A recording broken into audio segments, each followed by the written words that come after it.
All right, we have 10 people now. Let's directly start today's course content. So today's course content is about the unit on data visualization for April 10th. We will teach everyone how to read trend charts and bar graphs. Our bar graph content will be combined with the evaluation form. So when you're done, remember to fill out your evaluation form here to let us know that you're keeping up with today's progress. Before we start, I want to mention that a student from Lishan High School, it seems to be the same one, Wang Zemin, has shared something. It's a project we did before the holiday. He mentioned that he made some improvements to the project topic in Unit 2 during Round 1, allowing the product to consist of multiple words and add numbers to the product, enabling multiple points on the same item at once. If you want to try it out, you can click to download it. After downloading, how do you open it in Colab? If you're in your Colab now, you can find an open option here. And then we can choose upload and open the file you just downloaded. You can check out what this student shared. If you also enjoy interacting with classmates, you can upload your work here or directly share your hyperlink. Remember to click share.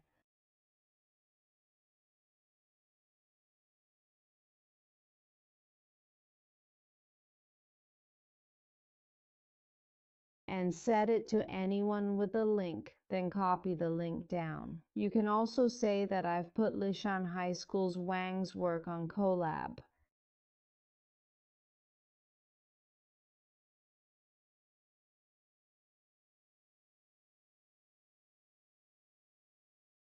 All right, I'll share this now. So I really encourage everyone, if you add a bit of your own creativity to each unit and share it, the more you share, the better you'll become.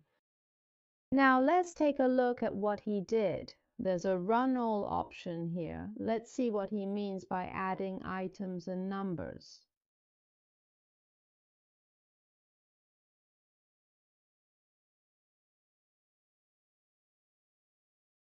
All right, here he can directly click to say he wants a burger.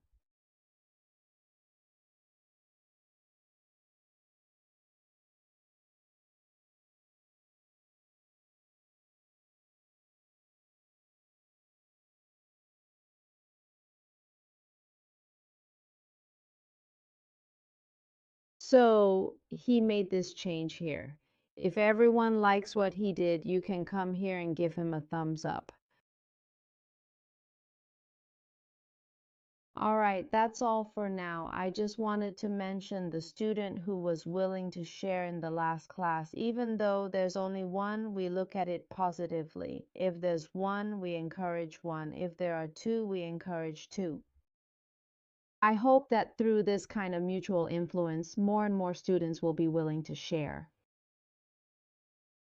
I can close this now. Let's return to today's course. After opening this data visualization, remember to copy it to your drive and take it back to your own folder. If you want to share, you can directly share it here and copy the link down.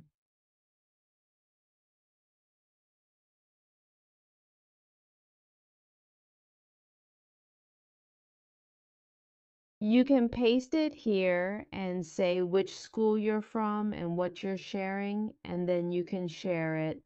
So actively sharing can get your name and your school's name exposed on our course platform. Our goal is to create a learning atmosphere where more students can interact and exchange ideas through this kind of exposure. So we don't force anyone. We hope everyone is willing to do this. We encourage everyone to do this. Now, after we execute round O, let's take a look at what today's lesson is about. Suppose we want to create a trend chart of mood scores for a month. Can you imagine it as if these 30 days could be your weather temperature collection? It could also be the price of a certain stock or even changes in your weight. So what is the data corresponding to these 30 days? You decide for yourself. Once you've decided, you can draw this line chart. So you can see this line chart. Now let's see how this data is generated. This data is generated randomly. So it will say, I want to generate 30 days and each day will have a value. Now, how do I add or subtract this value? It will say I want to use this random number to add and subtract. And after this random data is added and subtracted, it will make an oscillating adjustment for each value within these days. So after it generates this value, I can directly draw the data corresponding to each day. If you want to know how these data are actually generated, we can first look at what the days look like after being disturbed. So you will see that there are a total of 30 days corresponding to these days, and within these days there will be corresponding mood scores. So this mood score is this mode. How do I know it's mode? Because at the beginning, this mode has an empty string set, which is empty. And when does it start to increase? It's when this resurrection loop runs. It gives it a random number each time, and this random number is added to this mod append, which is appended to this array. So we can take a look at what the scores in this mod look like. This is the mood index generated from random numbers. And this mood index, what range does it fall into? Do you see it here? It falls between 0 and 100. Why do we know it falls between 0 and 10? Because we have a random number here. Pick a random number, and after picking it, I let this 10 and 10 take the smaller one, and then take it out, this value, and then take the larger one with 0. So here, if this null is greater than 10, it takes the smaller one. So the maximum is between 100 and 0. It takes the larger one. So the maximum is only 10. So if the minimum is negative, you see here, if the minimum is negative, so take the smaller one. Here is a negative value and compare it with 0 to take the larger one. So the minimum is 0. So I know this must be a random number between 0 and 10. After this random number is put in, it generates a month's mood index. How do we draw our chart? We use this PLT package. So this package generates the first canvas, and after it's drawn, it needs to specify the x-axis. The x-axis represents the dates of daily disturbances from day 1 to day 30. Then there's the disturbance score, which needs to be plotted using markers like circles. The title should say that this is the 30-day trend of my mood index. My x-axis is the date and the y-axis is my mood score. So what can you practice when you try this out? You can change it so that instead of using the randomly generated mood index, you input a real 30-day record of grades, weight, or spending history.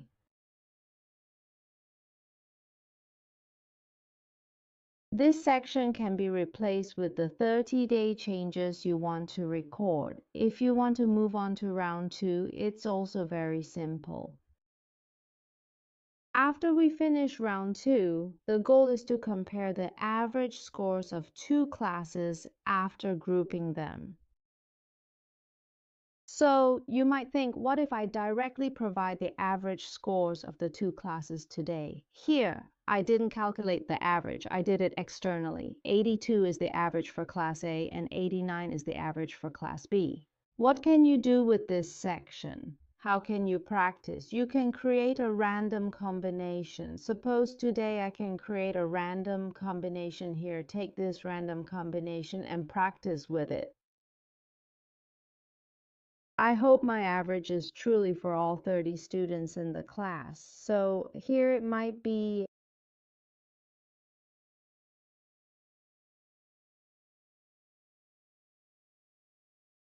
all 30 students, and these 30 students can have scores. Currently, my average ranges from 82 to 89. So we might think, okay, we hope the class scores are around 80 as a baseline.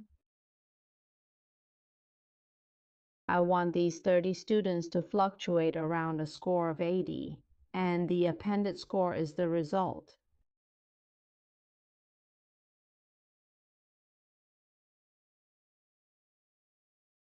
So at this point, this is a certain class, right? This is a certain class. Here you can say it is score the average.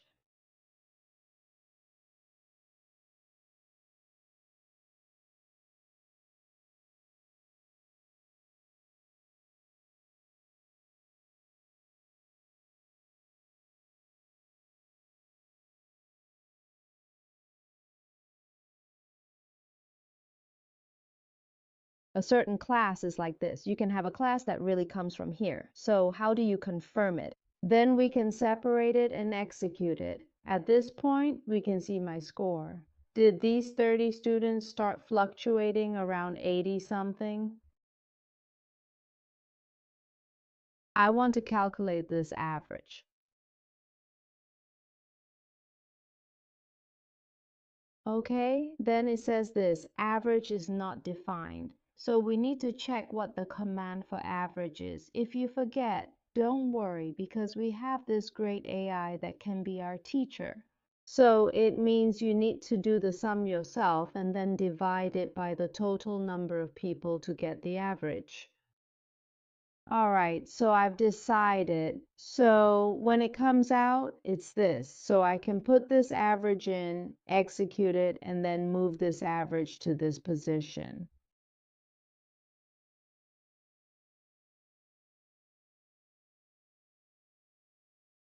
Okay, I don't want to cancel this. I want to make my own changes. So at this point, you can naturally collaborate with AI, and it's very clear. You can adjust the code and add some of your own ideas. So you'll find that the scores listed here are different. So if I can do one class, can I do two classes? Of course you can. So this is the time for you to do some testing. So now what is my goal? My first task is to see if you can observe this piece of code and then turn these mood indicators, which were originally generated randomly, into meaningful data.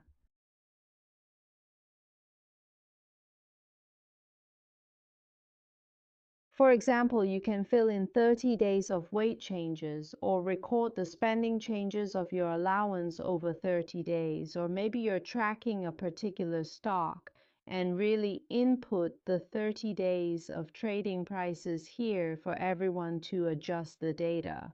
Then below, you'll find that when you adjust the data, the chart will move accordingly. Next, the second bar chart allows you to generate the average of two classes. So can you also generate the average of two categories? For example, this could be the average climate of the United States, and this could be the average climate of Taiwan, or it could be the average summer climate of Taiwan, and this could be the average winter climate. So here you need to collect real data and figure out how to read this data in. Here you have a lot of room to explore. So we can try to make one for everyone to see. Suppose I want to have a tool here that collaborates with AI. So I want to tell it here, I want to say I want to input Taiwan's March of year 206.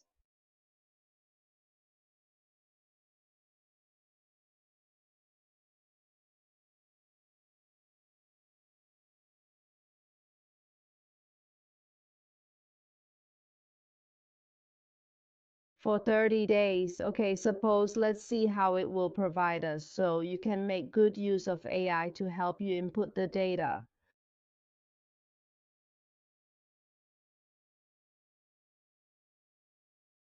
Okay, so at this point it comes out, it will say the data I'm assuming now is using random numbers.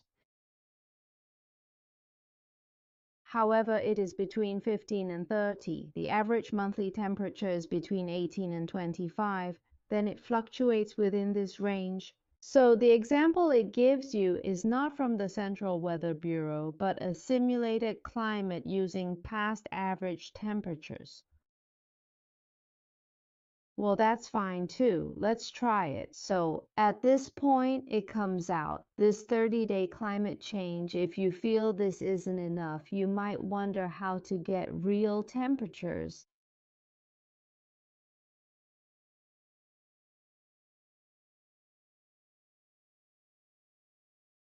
Okay, you can ask it like this. So you will constantly interact with the computer using your imagination and creativity and then question it. So at this point, it will provide you with many tools that need to be researched. Okay, it says you can get this API from the Weather Bureau and then get this public data set which you can download or use web crawlers. Then you can tell it, okay, I want to use this Weather Bureau. Since it suggests it, then say, how do I start getting a legal API from the Weather Bureau?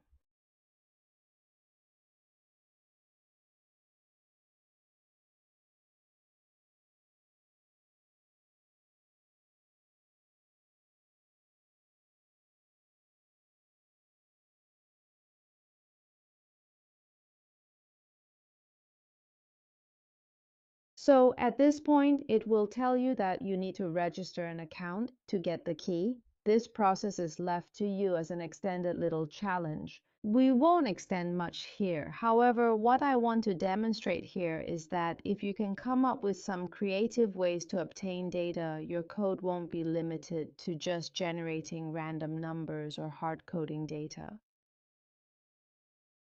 Then you can obtain it, right?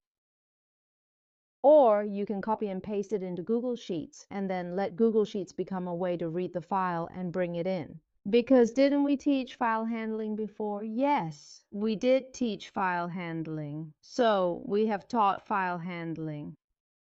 If you forget, you can come back and see that what you've learned can actually be continuously extended. So it can read a certain file, right?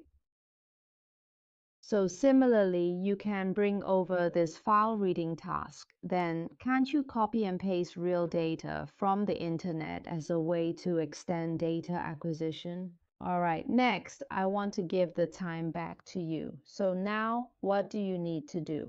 Now, you need to add your own data acquisition methods to the first and second runs to redraw the line chart and the histogram. In the next class, after you complete all the content, share it in the text sharing area and fill out your feedback form.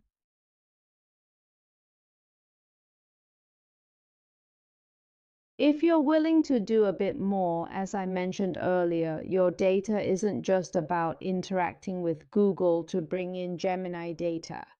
You can also use the file handling we taught before to paste external data into a file and upload it.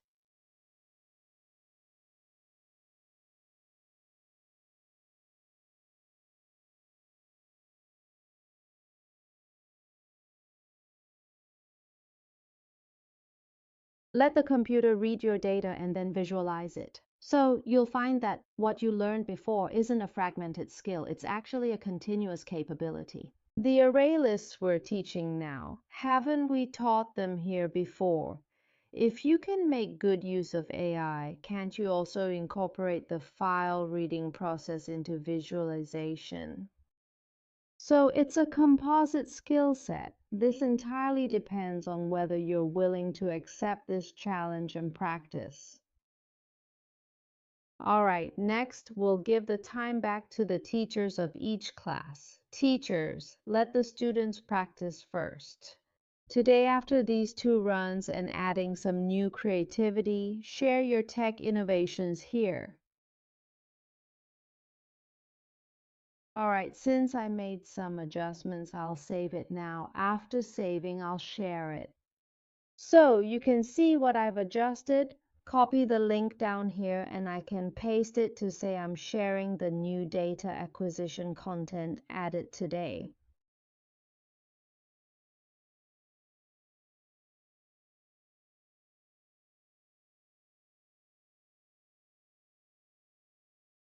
All right, then I'll directly share it over. You can see what I've shared. So in a moment, everyone is welcome to share more. Our live broadcast ends here today. In the next class, you'll practice on your own. In a moment, you can directly see our YouTube replay starts. First, explore our code from today.